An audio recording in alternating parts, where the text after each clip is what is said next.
महाकुंभ में पिछले जो 45 दिनों से ये महाकुंभ चल रहा था, उसमें लगभग 60 करोड़ से भी ज़्यादा लोगों ने पवित्र स्नान कर लिया है। यूपी के प्रयागराज में जितने भी लोगों का इतना ज़्यादा प्रॉफिट हुआ, उन्होंने बहुत अच्छा बिजनेस, करोड़ों करोड़ रुपए का बिजनेस जनरेट हुआ वहाँ पे। इन सब के लिए पूरे हमारे यूपी प्रदेश को बधाई हो। लेकिन वहीं इंडिया की बात करें तो पूरे इंडिया में लगभग लाख करोड़ रुपए का नुकसान हो चुका है शेयर मार्केट के अंदर। जैसे कुल मिला के बात करें, दोनों प्रॉफिट एंड लॉस मिला के, तो लॉस है जो कि इतना ऊंचा है और जो प्रॉफिट है इतना है। मतलब समझ सकते हैं कि प्रॉफिट का नामो निशान नहीं है लॉस के आगे। लॉस बहुत ज़्यादा हो गया है, प्रॉफिट सिर्फ प्रयागराज के लोगों का हुआ है। इतना बुरा हाल हो गया है इंडियन शेयर मार्केट का। आज जितने भी लोग लॉस में चल रहे हैं ना, उनका हिम्मत नहीं होगा अपना पोर्टफोलियो शेयर करने का, वो भी इस इंडियन शेयर मार्केट का। मैं अपना पोजीशन बताऊं तो आप समझ लीजिए कि मैंने सिर्फ 3,000 रुपये डाले थे, उसमें सिर्फ 2,000 रुपये बचे हैं। समझ लो कि 3 करोड़ का 2 करोड़ हो चुका है। इतना हालत ख़राब है। मैंने इतना कुछ आपको बताया इसलिए नहीं कि मैं बताना चाहता था, मैं इसलिए बताया क्योंकि मुझे किसी और मुद्दे पर बात करना है। ध्यान रहे कि ये एक बहुत ही ज़रूरी बात है और कोई इसका बात ही नहीं कर रहा है। ऐसा लग रहा है किसी को पड़ी ही नहीं इस बारे में।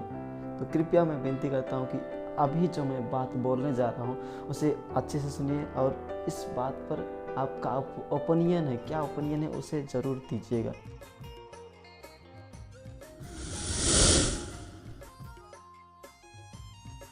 ये बात है वेस्ट बंगाल के नॉर्थ में स्थित नॉर्थ बंगाल की, जहाँ की दार्जिलिंग चाय वर्ल्ड फेमस है और यह जगह नेपाल, भूटान और बांग्लादेश से डायरेक्ट बॉर्डर शेयर करता है।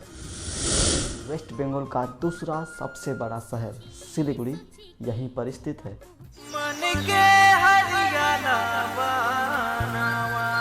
और यह नॉर्थ ईस्टर्न स्टेट जैसे असम, त्रिपुरा, मेघालय, अरुणाचल प्रदेश, मिजोरम, नागालैंड, इन सब का मेन रूट है। यहाँ के चाय बागान जो कि भारत देश के बड़े बड़े नेशनल लेवल फॉरेस्ट से भी कई गुना बड़े एरिया में फैला हुआ है।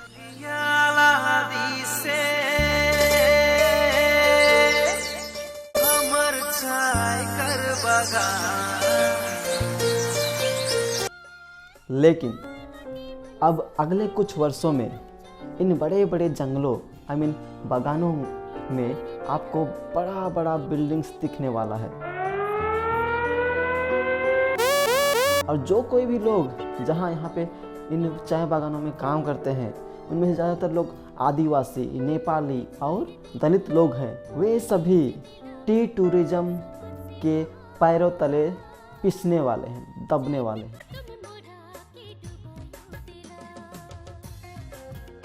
पश्चिम बंगाल सरकार ने 2019 को एक मेमोरेंडम पास किया था जिसका नाम है tea tourism and allied business policy 2019, 28 सितंबर की ये बात। और इस मेमोरेंडम में कुछ बातें ऐसी कही गई है, लिखी गई है, जिसकी वजह से इन जगह पे काम कर रहे लोगों को बहुत बड़ा नुकसान और उनको क्षति पहुंचने वाला है।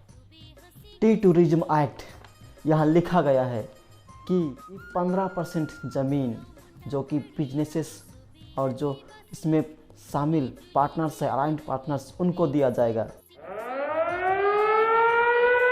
और ज़रूरत पड़ी तो यहाँ काम कर रहे लोगों के क्वार्टर्स, घर को भी साफ कर दिया जाएगा। ऐसा लिखा गया है इस मेमोरेंडम में।